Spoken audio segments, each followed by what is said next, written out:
coming. So, Life Stages, or it's actually had a couple of different names. True Stories, Life Stages, Portrait with Words. I'm a faculty member at Otis College of Art and Design, and these are all art students. They're design students, fine arts, digital media, fashion design, all sorts of incredible animation.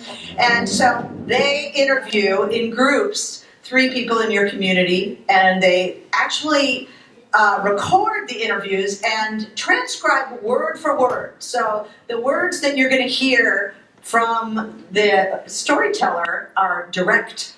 And what we do is we have actors who are portraying you, and we have these wonderful students who are narrating, basically, and they actually were sort of replicating the actual interview for you in a way. So it's a beautiful project. I love it. It's always an amazing process to watch, and I know that you will enjoy it too.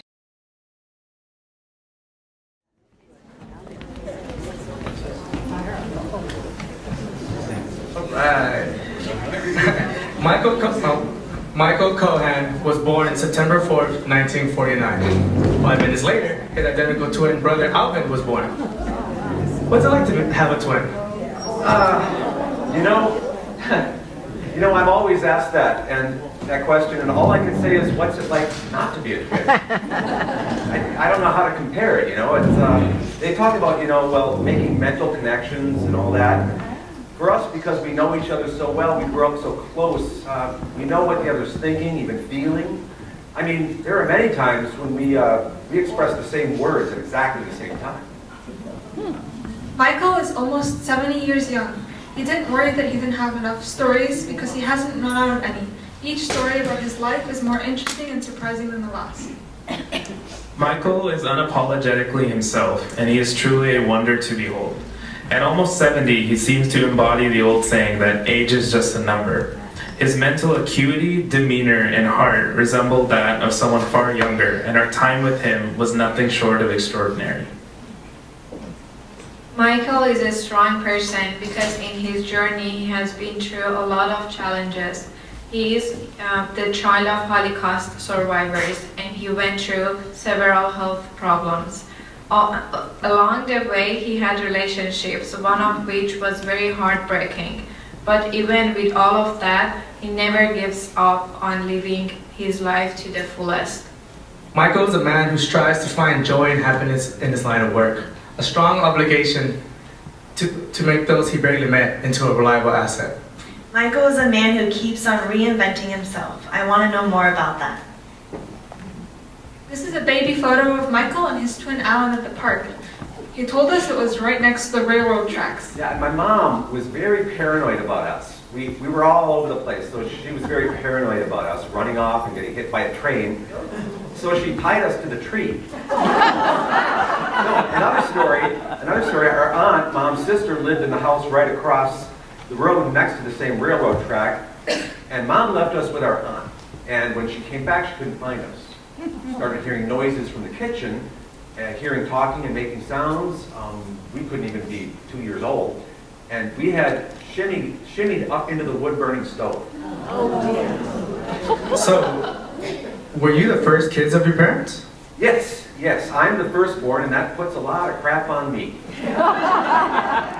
We were brought up Orthodox Jewish, and in actuality, my parents came over from Europe after the war, out of the concentration camps. They were Holocaust survivors, both my parents. They met through the relocation camps after the war when they were liberated. What was their life like before the war? Dad was, in the terminology, yeshiva bucher, which means all he learned was the Old Testament. He did not have a formal, local education in school. Dad came from what you might call almost a city that allowed for them, as they do now, to seclude themselves, their own little world of Orthodox religion. Dad, for all intents and purposes, was illiterate. He barely was able to write anything. Mom was actually more of a rebellious woman growing up in Poland. She'd hang out with the non-Jewish kids, which, as it turns out, was not the best thing to do. How did your parents meet? Oh, that's an interesting story. After the war, there's a list in every relocation camp of who's in all the other camps. Yeah, my dad, Mendel, saw on the list that his sister Rose was in the other camp. And each of our families had like 7 or 8 kids, and the only survivors we know of are my mom's sister and dad's sister. Dad met Mom going to the camp where his sister was. Mom, whose name was Ava, and Rose were together in this little bunk area, and they made friends, to the point where Rose told my mom one day, "If my brothers survive, I'm going to make a connection with the 2 of you." Some short time later, Dad comes knocking on the door. "I'm Rose's brother, I'm looking for Rose." And Mom says Rose went out of town with some friends, but we can go find and meet them. And that's how my mom and Dad got together. They went to find his sister. What was it like growing up Orthodox? When they first came here first, Dad's job required him to work 6 days a week, including Saturdays. And Saturdays, being the Jewish Sabbath, couldn't practice the religion. So until we were about 5.5 years old, we did not practice. Then one day, Dad and our Uncle Charles decided to buy a liquor store, and that allowed Dad not to work on Saturdays. And suddenly, we had to practice the religion. And by that time, it's too late. If you haven't had that kind of instilled with that kind of literally at birth, or at least in our case, maybe I shouldn't put it that way, it didn't take having to deal with Orthodox religion. From Friday to Saturday night, you can't change anything, turn anything on, turn anything off, light a flame. Saturday is a day of prayer and a day of rest. Didn't work for us. Well, how did that go over with your parents? Well, we didn't do anything in front of them. We followed the rules when we were around them and didn't when we weren't. We'd go around the corner and have tacos at Taco Bell. The first time I ate bacon was when I was in the hospital in Hollywood. I was 9 years old. The kid next to me had a full breakfast with eggs and bacon and all that, and I had a bowl of oatmeal. It was kosher oatmeal. I was allowed to have that. And I look at that thing and I say, "Would you trade me the bacon for the oatmeal?" And he said, Yeah, sure. That was the first time I ate bacon. The first time I ate any kind of seafood, lobster, that kind of stuff, I was a helper in a hospital kitchen in 1964. And they had trays of lobster and crab, the expensive rooms upstairs. And I snuck a few pieces and I said, "Okay, this I like." How were you affected by your parents' wartime experiences in the camps? You know, there is what is considered a syndrome for children of Holocaust survivors. The children would carry a certain amount of guilt and a certain sense of responsibility in some way, and it can be real tough. I know my cousins and friends I've grown up with do have a difficult time.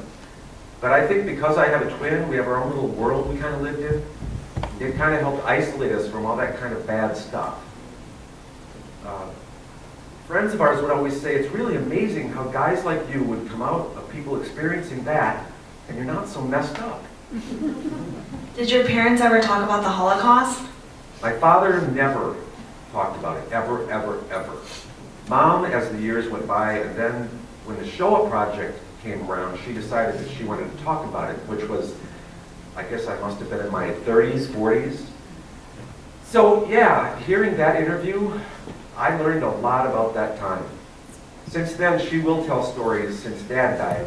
So when I come over, inevitably something will just bring up a little bit of a story, but it would upset her so much. She would just start welling up and stop herself. Honestly, I didn't want to put her through all that.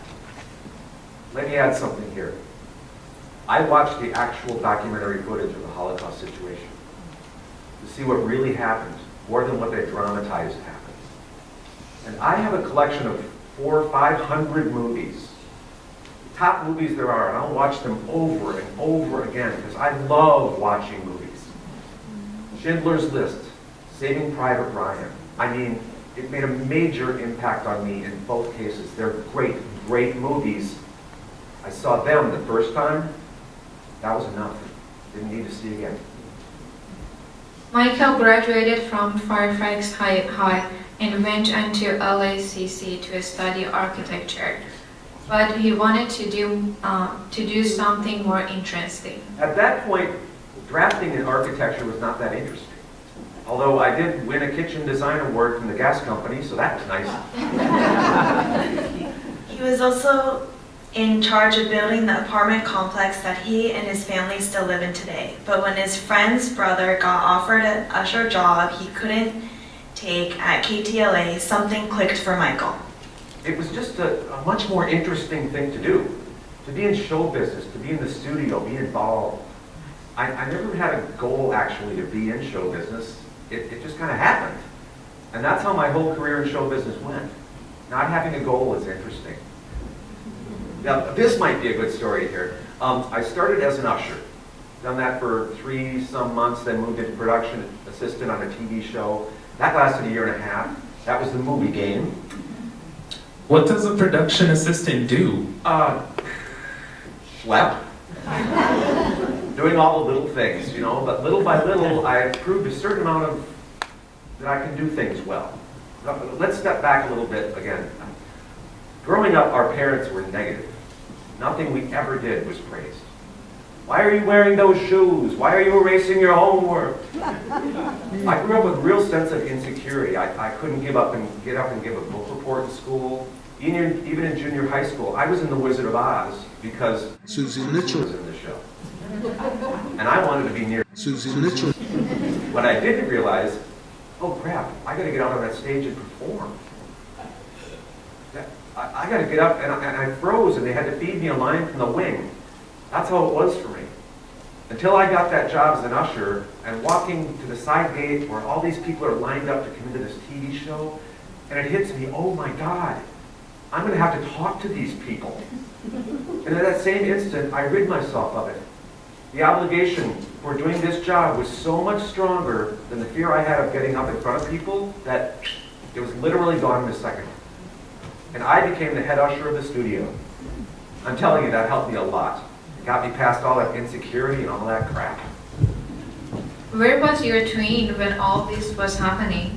Oh well, he's doing his own thing. We had our separate group of friends, you know, we weren't locked together twins. I tended to be more artistic and he tended to be a little bit more academic, which brings up another little point. We'd switch classes in school. Yeah, I took a couple of his art classes and he took a couple of my history classes and it worked out great. So I worked at KTLA for a year and a half. This was the movie game. Also the Dinah Shore half-hour talk show where she met Burt Reynolds. There they are, yeah. Watched them as it was happening. And then that show was canceled and I came back to the studio just to hang around and the manager said, there's a new show starting out, the office is upstairs, why don't you see if they need somebody like a production assistant or something? This young guy comes running up the stairs in a t-shirt and jeans, and he sounded just right, because I was getting resumes and interviews of guys coming in with their blazers and their resumes, and I want to be a director, and I want to be a producer, and then this kid comes in saying, You need a production assistant? That was it, all he had to say. And he got the job as a production assistant. We came in, started that morning. It was called Stand Up and Cheer, Johnny Mann Singers. That was 1971, 72, lasted 3.5 years. I never pursued show business. It just sort of kind of happened. I was not pretentious in any way, I just needed a job. And during the course of the job, because of my architectural training, I have very good printing. The guys that did the cue cards of our show, they would see me write people's names on tape to save seats or make a little sign of some kind. Wow, you have really good penmanship. If you ever need a job as a cue card guy, call me. I can use you. Show business, the way it happened to me, I literally had worked from the first day I was in show business for 5 straight years. Never really had a day off. It's extremely unusual. But when that last job ended, I should take Dave up on his offer doing cue cards. He showed me the ins and outs of doing the cue card work.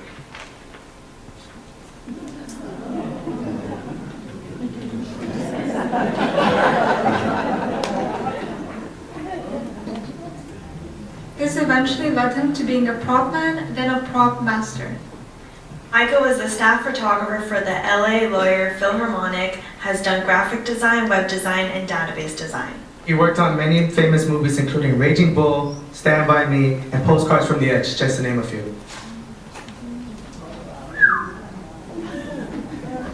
He tried a lot of different things: architect, photographer, production assistant, usher, cue cards, built his own home, plays guitar, ukulele, bass ukulele.